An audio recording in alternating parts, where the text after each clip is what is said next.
Prime Minister Narendra Modi chaired the 42nd edition of Pragati meeting.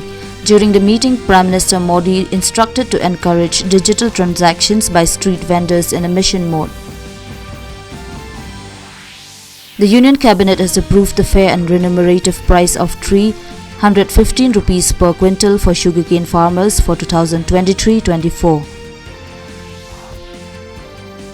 Eid-ul-Adha, the festival of sacrifice, is being celebrated with religious fervor and gaiety in various parts of the country today. Prime Minister Narendra Modi met the board and key leadership of Goldman Sachs. The 5th India-Philippines Joint Commission on Bilateral Cooperation (JCBC) is currently underway in New Delhi.